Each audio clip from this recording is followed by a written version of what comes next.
사도행전 1장 1절로 5절 말씀까지 우리 한 목소리로 합독하시겠습니다. 시작. 데오빌로여, 내가 먼저 쓴 글에는 무릇 예수의 행하시며 가르치시기를 시작하심부터 그의 택하신 사도들에게 성령으로 명하시고 승천하신 날까지의 일을 기록하였노라. 해 받으신 후에 또한 저희에게 확실한 많은 증거로 친히 사심을 나타내사 40일 동안 저희에게 보이시며 하나님 나라의 일을 말씀하시니라. 사도와 같이 모이사 저희에게 분부하여 가라사대 예루살렘을 떠나지 말고 내게 들은 바 아버지의 약속하신 것을 기다리라. 요한은 물로 세례를 베풀었으나 너희는 몇 날이 못 되어 성령으로 세례를 받으리라 하셨느니라. 이 말씀은 살아계신 하나님의 말씀입니다. 아멘. 부에노스디아스 이렇게 인사하려고 쫙 준비를 하고 왔거든요. 딱 시계를 보니까 12시간 넘었네. 내가 이럴 줄 알았으면 점심 인사도 외워가지고 오는 건데 내가 아침 인사만 외워가지고 올라와서 부에노스 하려고 그랬더니 시간이 지금 점심시간이잖아요. 점심 인사 부에노스 타르데스 배운 거는 자꾸 써야 안 잊어버리시겠죠? 예. 저 인쇄해드린 종이를 그냥 웬만하면 매일 들고 다니세요. 새벽에도 들고 다니시고 여러분 가방을 열면 성경 찬송이 있어야 되고 전도지가 있어야 되고 또 인쇄물 있어야 되고 전도하기 위해서 암송할 성경 구절이 적힌 게 있어야 되고 부지런히 목사님 지난 일주일 동안 새벽마다 우리 목회자들한테 좀 기운을 북돋아 달라고 제가 하소연을 했어요. 세상에 지난 주일날 성경 암송 한 분 손들라니까 한 분 손들고 말이죠. 전도해본 분 손들라니까 아무도 손 안 들고 말이죠. 이게 얼마나 기운이 빠지는지. 그래서 이번 한 주간 동안 새벽팀 그냥 다음 주일날은 무슨 일이 있어도 목사님이 성경 암송하시면 손 드세요. 그럼 다 들기로 했거든요. 아무도 안 들잖아. 세상에 목사 기운을 빼도 이렇게 뺄 수가 있어요. 변 목사님 80% 기운 빠지면 난 120%가 빠져요. 근데 새벽 매일마다 약속을 하고선 세상에 약속도 안 지켜요. 그래 다음 주일날 한 번 더 노력해 보시자고요. 예, 다음 주 한 주 또 노력해 보시고 제가 안 되는 거 어쩔 수 없다 그랬더니 잊어버린 건 어떻게 그럼 암송한 건 사실이니까 난 암송했습니다. 그럼 틀림없이 목사님이 시키잖아요. 나와서 해보라고. 그러면 담대하게 나와가지고 외웠는데 잊어버렸습니다. 그렇게라도 대답하자 그랬잖아요. 새벽에. 그러기로 그냥 철석같이 약속해놓고 새벽반 오늘 아무도 이영자 원사님 빼고 아무도 손 안 들잖아요. 아유 맥 빠져. 예? 홍 원사님 드셨어요? 아유. 예? 아니야 처음에 손 들 때는 안 드셨어요. 나중에 홍 원사님 나와가지고 내가 했지. 믿음 생활도 신앙 생활도 이게 어깨에 막 붙들려 가지고 부담이 되고 억압이 되고 막 이러면 정말 하기 싫어요. 그런데 내가 이번 주에는 성경 구절을 한 5개쯤 외워가지고 주일날 저요 그래서 목사님이 시켰을 때 5절을 그냥 한 절도 다 못 외우고 4절을 새까맣게 기억하지 못해도 내가 그 모습을 보여드리면 우리 목사님이 얼마나 기운 나으실까. 양이 생각하면 이게 부담이 아니라 그래도 뭔가 하고자 하는 막 그런 희망이 생기잖아요. 아멘. 그러면 그 모습을 주님이 보시고 어떻게 하신다? 우리의 포커스는 거기에요. 목사님 보시고 기뻐하시지만 하나님 보실 때 얼마나 대견하겠어요.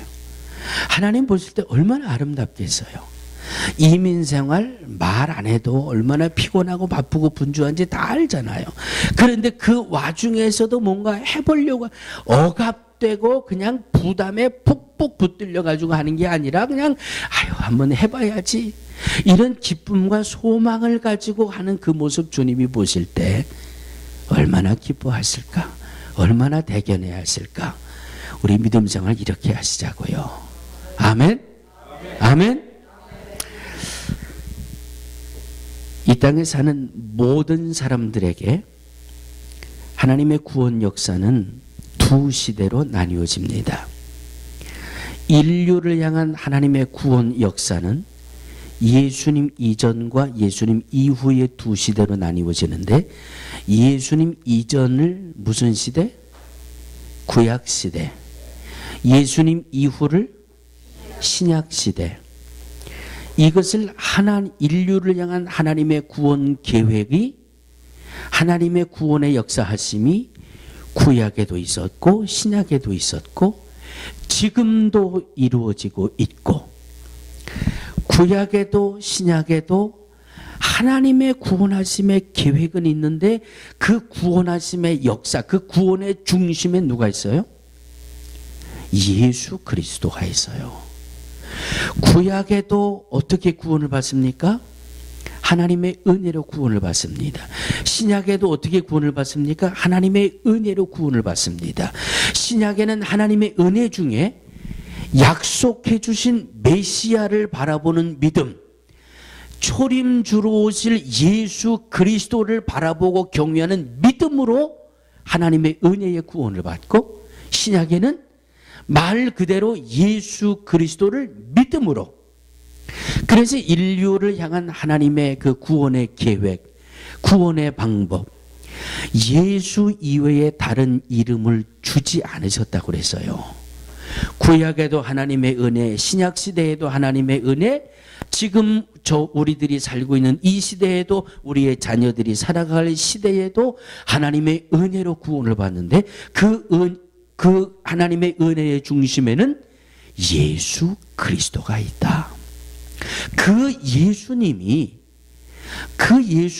오늘 본문의 말씀 보니까 뭐라고 말씀하고 계세요? 그 예수님이 오늘 4절 보니까 시작. 예루살렘을 떠나지 말고 내게 들은 바 아버지 약속하신 것을 기다려라.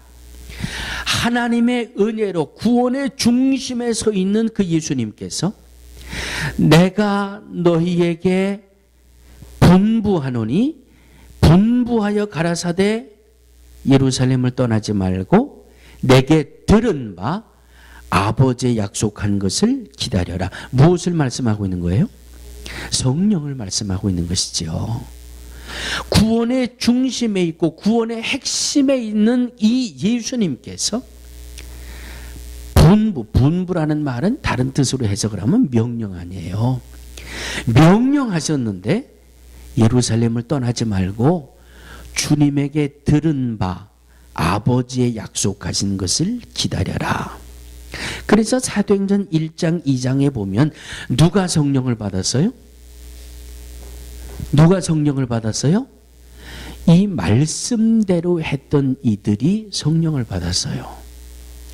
주님의 이 약속을 믿고, 이 말씀의 약속을 믿고 오순절날 마가의 다락방에 모였던 120여 명의 성령 충만함을 받은 것이 사도행전 1장과 2장의 말씀이고, 지난 주일이 성령 강림 주일이었고 오늘이 5월달 마지막 주일이기 때문에 성령 강림에 대한 말씀을 한 주간 더 은혜로 나누려고 합니다.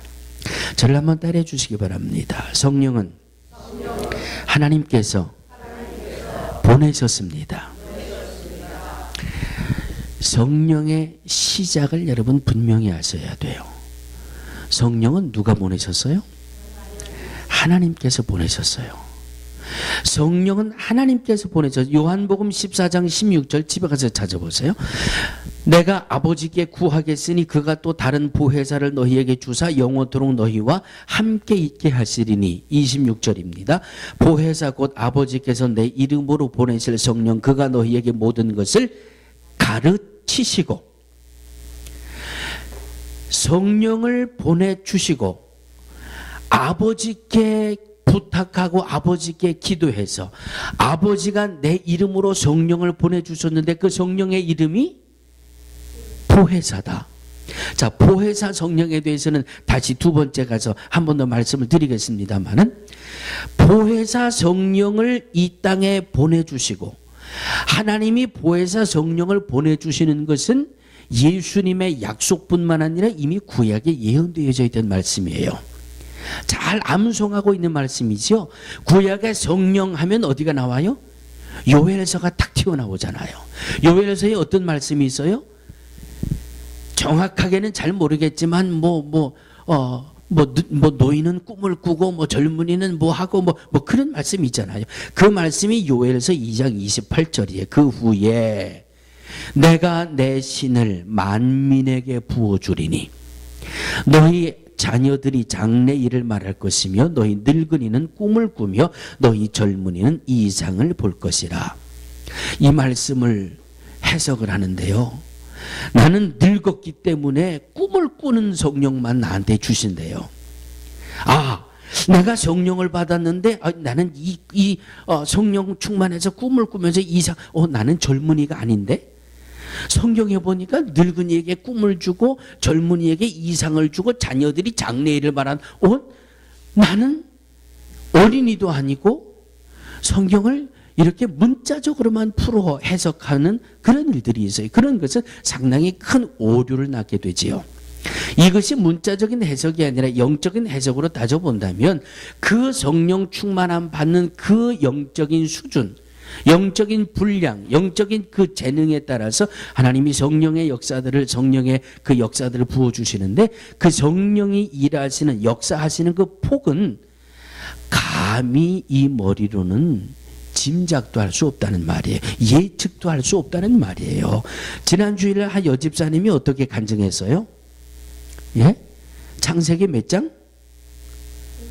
창세기 5장. 5분 전에 것도 잊어버리신다는데 내가 일주일 거를 여쭤보니까 당연히 기억을 못 하시겠지요.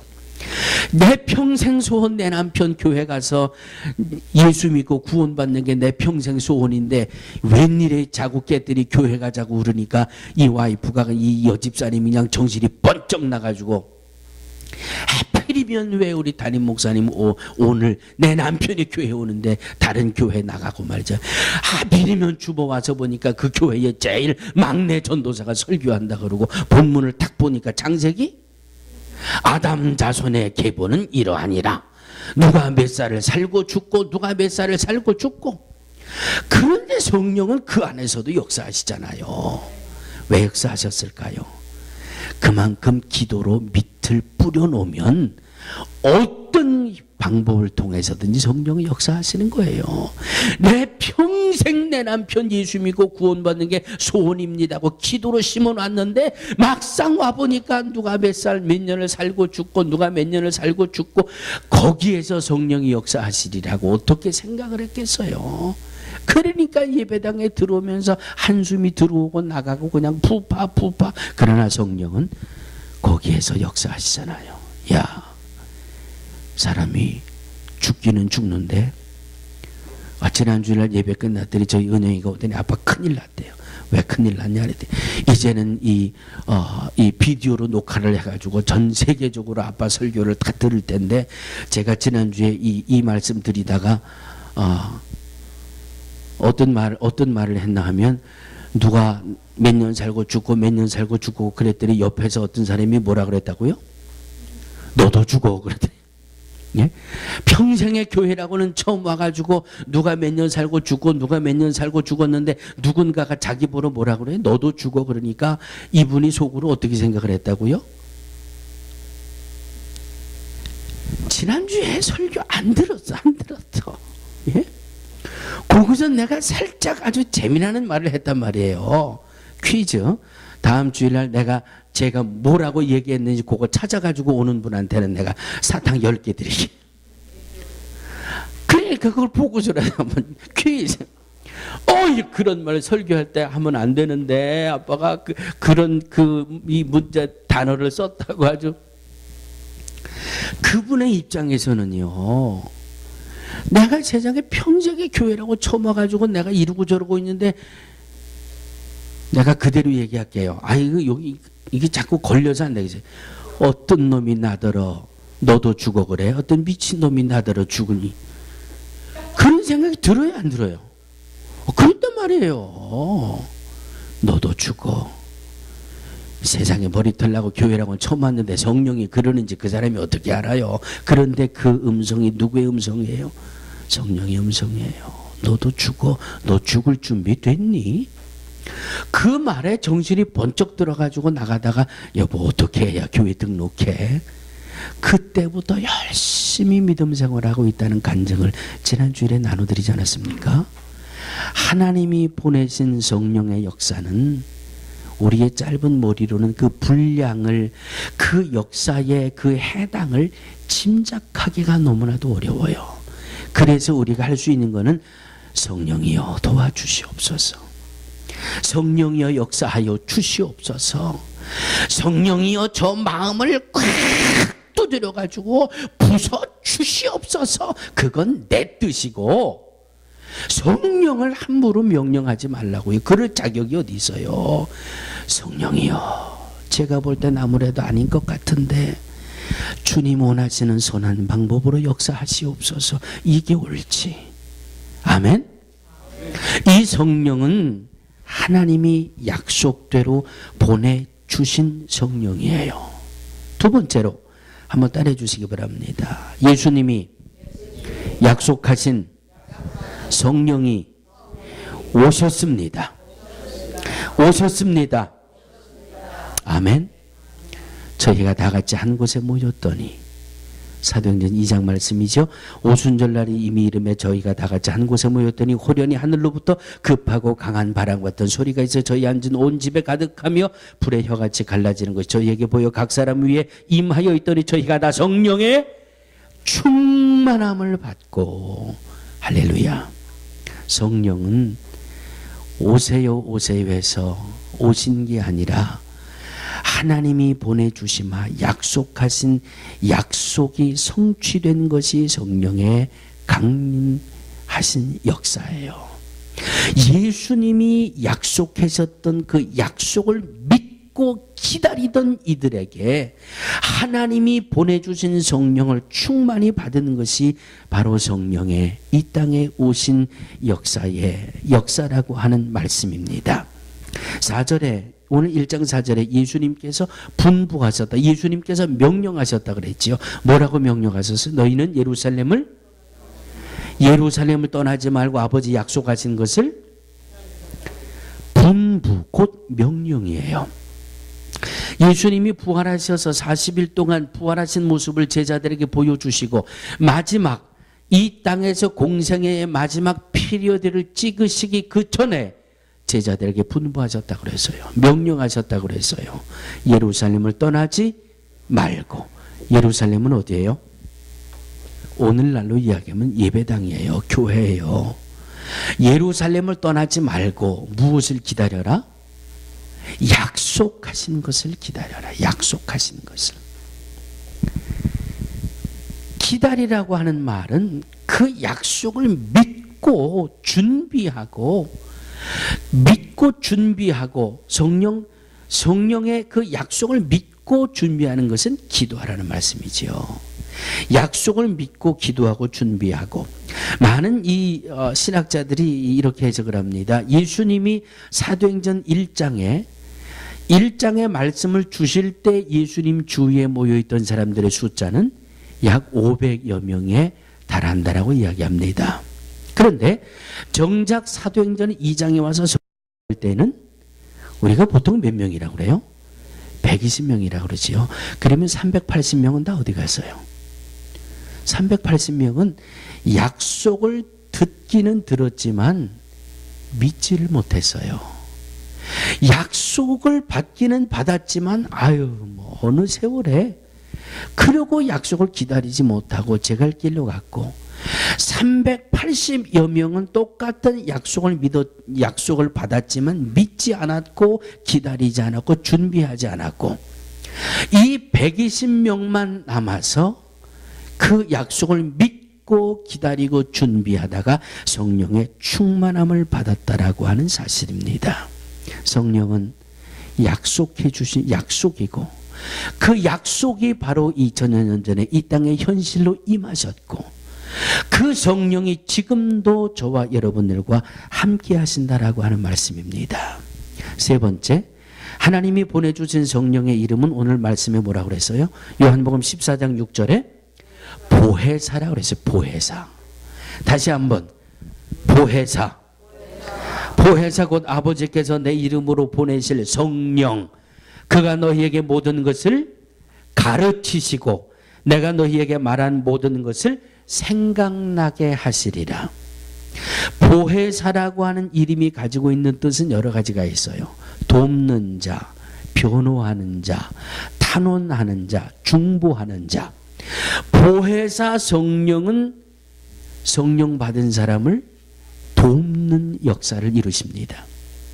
보혜사 성령은 변호자가 되고 탄원자가 되고 중보자가 된다라고 하는 말씀이에요. 지금부터 제가 이 성경에 나와 있는 성령의 역사하는 그 부분에 대해서 말씀을 드리니까 잘 들어보세요. 요한복음 14장 16절에 보니까 성령은 이 땅에 오셔서 영원토록 성도들과 함께 한다고 그러셨어요. 영원토록 함께 한다고 했고 17절에 보니까 성도들 속에 거하신다고 그랬어요. 영원토록 함께 하시고 내 속에 거하시고 요한복음 15장 26절에 보니까 예수님이 그리스도를 증거하신다고 그랬어요. 요한복음 16장 14절입니다. 그리스도의 영광을 나타내신다고 그랬어요. 요한복음 2장 27절에 보면 성령은 진리의 영이라고 그랬어요. 믿는 자를 가르치신다고 그랬어요. 요한복음 15장 26절에 보니까 진리 가운데로 인도하신다고 그랬어요. 요한복음 16장 13절에 보니 또한 장래 일을 알려주시고 요한복음 16장 8절입니다. 성령이 오셔서 죄에 대하여 의에 대하여 심판에 대하여 세상을 책망하신다고 말씀하고 있습니다. 로마서 8장 28절입니다. 이와 같이 성령도 우리 연약함을 도우시나니 우리가 마땅히 빌 바를 알지 못하나 오직 성령이 말할 수 없는 탄식으로 우리를 위하여 친히 간구하시느니라.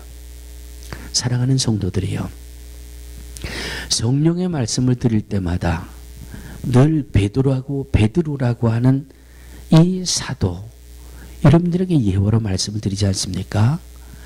베드로는 예수님이 그를 부르시는 그날부터 예수님이 승천하시는 그날까지 내가 예수님의 오른팔이라고 장담을 했어요. 나는 믿음이 강한 사람이다. 나는 신앙에 참 지혜로운 사람이다. 그런데 그때까지의 베드로는 육으로 예수님을 믿었던 사람 아니에요. 육으로, 지혜로, 지식으로, 육신으로. 성령 받고 나서 베드로의 모습은 육으로 예수를 믿는 것이 아니라 이제는 영적으로 예수님을 믿잖아요. 성령이 그것을 이 속에서 증거를 해주니까 육으로 믿던 믿음보다는 말할 수 없는 성숙되고 성장한 단계로 그의 믿음이 자라나서 주님을 위해서라면 이 목숨도 아깝지 않습니다. 주님이 원하신다면 저 로마에 내가 들어가서 복음을 전하다가 죽는 일이 있어도 내가 복음을 전하러 로마로 가겠습니다. 로마에서 복음을 전하다가 붙들렸습니다. 저 베드로를 십자가에 못 박아 죽여라. 한 가지 청이 있습니다. 나 같은 죄인이 어떻게 예수님처럼 똑같이 십자가에 못 박히겠습니까? 차라리 나를 십자가에 거꾸로 못을 박아 나를 사형시켜 주시오. 이 담대함이 어디서 나와요? 이 담대함이 성령이 도우심 속에서 담대함이 나와요. 여러분, 성령의 역사하심, 디트로이트 연합감리교회의 그 원종수 권사님 아마 기억들 하실 겁니다. 지금은 연합감리교회에서 안수를 받고 이 디컨 목사를 받고 엘더 목사, 정현 목사가 됐는지는 모르겠어요. 근데 디컨 목사가 됐는데 그 원종수 권사님 한참 간증하고 다닐 때 이런 간증을 한번 준 적이 있어요. 1967년도라고 그랬죠. 1967년도에 원종수 권사, 이 원종수 목사님이 아주 너무너무 배고프고 힘들고 아주 찢어지게 가난한 그런 삶을 살았는데 자기 집에 목사님이 신방을 오셨다는 거예요. 그래서 그 목사님이 집에 와서 신방을 드리는데 그날 이 말씀이 성령 받아라, 성령 받고 방언 받아라, 뭐 그 내용이 그런 말씀이었대요. 그래서 그 신방, 자기 집에서 예배를 드리는데 그냥 은혜를 받고 그날부터 그냥 그 목사님을 쫓아다니면서 어떻게 하면 성령 받아요, 어떻게 하면 방언 받아요, 뭐 이건 막 그냥 목을 매다가 결국은 어느 날 예배 시간에 이 원종수 권사가 성령을 받지 않습니까? 성령 받고 나서 고등학교 2학년 때 첫 간증이 시작되지요. 고등학교 2학년 때 너무너무 추워서 방바닥에 이불을 깔고 덮고 뒹구르고 있는데 머리맡에 로마서 쪽복음이 하나 있더라는 거예요. 그래서 그냥 추위에 벌벌 떨면서 이불 속에 들어가 가지고 로마서를 읽었습니다. 그 다음날 학교를 가는데 길거리에 간판으로 안 보이고 로마서로 보이더래요. 로마서 1장, 로마서 2장, 로마서 3장. 이분의 간증을 보면 내가 배가 고파가지고 헛게 보이나 보다 그랬대요. 예? 길거리를 가면 그냥 전부 로마서 1장, 2장, 3장, 4장, 5장, 6장 그냥 글자만 보이는데 어제 저녁에 이불 속에서 봤던 그 로마서가 그냥 생생하게 막 이 길거리에 말씀이 눈에 보이더라고 간증하지 않습니까? 그 다음에 어떤 일이 일어났다고요? 참 이게 지혜로운 간증인지 부끄러운 간증인지 모르겠습니다만 그 다음에 고등학교 2학년 때 이 원종수 권사가 대전고등학교 출신이죠. 대전고등학교 고등학교 2학년 때 전교생이 480명이었는데 480명 중에 350등 했대요. 그래도 대전고등학교가 명문 아니에요. 뭐 소위에서 스카이대라 그랬지요. 서울대, 고려대, 연세대, 뭐 스카이대에 상당히 많은 학생을 진학시키는 명문 고등학교였는데 480명 중에 350등을 했으니까 이미 대학은 포기한 학생 아니에요. 그런데 성령 받고 로마서가 막 보이기 시작하고 자기 고등학교 2학년 2월 달인가 기말고사를 보는데 시험 보는데 눈앞에 뭐가 보이더라 그래요? 믿거나 말거나 뭐 그분의 간증이니까 자기 성령 받고 이런 체험을 했습니다 하고 간증을 하는 거니까 그 시험을 보는데 국사책 페이지가 눈앞에 막 보이더라잖아요. 그래서 자기가 눈앞에 책을 보면서 시험을 봤대요. 그렇게 그냥 책을 본 내용이 그대로 눈앞에 보여지고 그 책이 그대로 보여지는데 누워서 떡 먹기로 시험을 보다가 보니까 이거 내가 컨닝을 하는 거 아닌가 마음의 찔림을 받았어요. 그런데 수학은 10점인가 20점 받았다 그러죠. 왜? 수학은 책이 없거든. 이게 자기가 풀어야 답을 쓸 수 있는 거 아니에요. 이거 성령이 보여주는 거는 하셔도 푸는 것까지는 아직 안 해주시네. 그래서 그 시험이 끝난 다음에 이 원종수 학생이 350등에서 전교 5등을 하는 성적이 나왔다 그러잖아요. 예? 그래서 이 성령이 수학은 내가 하도록 내 분량을 남겨놓으셨구나. 그래서 그때부터 열심히 수학을 공부해가지고 대전고등학교를 1등으로 졸업을 했잖아요. 그리고 서울대 의대를 1등으로 졸업을 하고. 그래서 원종수 권사, 이 원종수 목사님의 간증의 시작은 성령 받고 나니까 하나님이 내게 지혜를 주셨습니다. 지혜.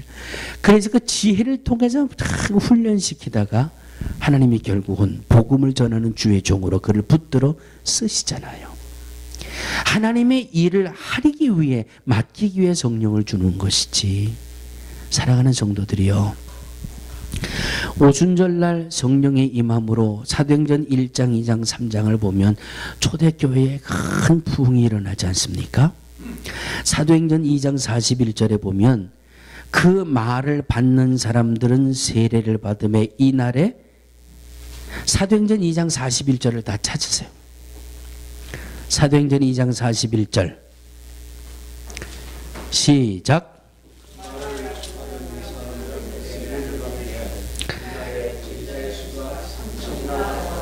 아멘. 여러분 오해하지 마세요. 몇 명이 제자가 됐다고 그랬어요? 몇 명이 제자가 됐다고요? 그 말을 받는 사람들은 세례를 받음에 이날에 제자의 수가 3천이나 더하였더라. 오순절날 성령 강림 사건은 한 번 설교할 때 3,000명, 5,000명, 7,000명 말할 수 없는 초대교회의 부흥의 역사가 일어납니다. 그 역사 가운데 제자의 수가 3천이나 더하더라 그래서요. 성령을 왜 주는 줄 아십니까? 나는 성령 받았으니까 당신보다 믿음의 레벨이 한 등급 위에야 그건 가짜예요. 나는 성령 받았는데 당신은 왜 이렇게 살아? 나는 성령 받았는데 당신 믿음 이렇게 하면 안 돼. 그건 가짜예요. 예? 성령은 하나님이 주신데 뭐 하라고? 뭐 하라고? 주의 일 하라고. 주의 일 하라고. 감당할 수 없는 부분까지 역사하시는 것이 성령의 부분이에요. 하나님의 일 하라고. 주의 일 하라고. 그래서 제자의 수가 3천이나 더하더라 그래서요. 예? 성령 받고 나 방언 받았다, 나 예언한다, 통변한다 이게 아니라 제자는 누구예요?